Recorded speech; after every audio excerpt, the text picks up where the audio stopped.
There are two parts of the video.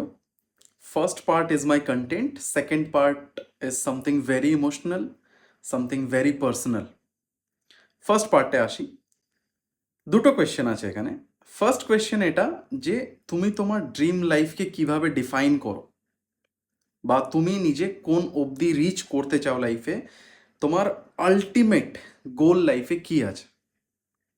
এখানে 90%-এর answer এটা থাকবে যে হ্যাঁ আমি জানি যে আমি কোন লাইফটা চাই, কত দূর অবধি রিচ করতে চাই।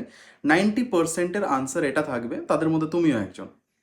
তোমার মনে হয় যে হ্যাঁ আমি 90% আমি জানি যে আমি লাইফে কোন জিনিসটা অ্যাচিভ করতে চাই, আমার ড্রিম লাইফটা কি।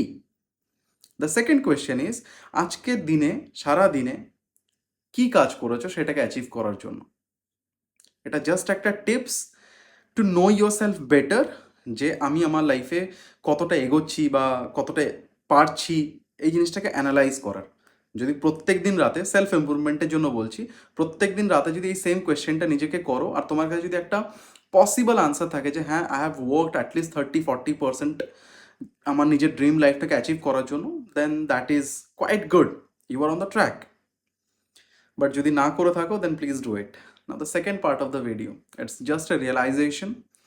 একটা থট এলো আমার বসে বসে যে আমি যদ্দূর লাইফে অ্যাচিভ করতে চাই, আমি নিজের পার্সোনাল কথা বলছি, আমি যদ্দূর লাইফে অ্যাচিভ করতে চাই 100%, আমার মা বাবা কি সেটা দেখে যেতে পারবে?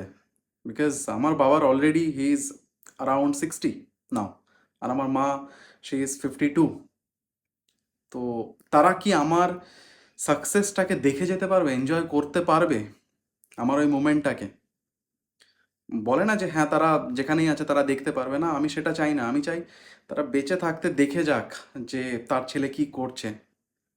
অ্যাটলিস্ট আমার মনে হয় যে আমি যতদূর ইম্যাজিন করে বসে আছি না নিজের লাইফটাকে, তারা যদি 30%ও দেখে নিতে পারে যে হ্যাঁ আমার ছেলে এই অবধি অ্যাচিভ করেছে, আমার মনে হবে যে ঠিক আছে, স্যাটিসফাইড। বাট তার নিচে না,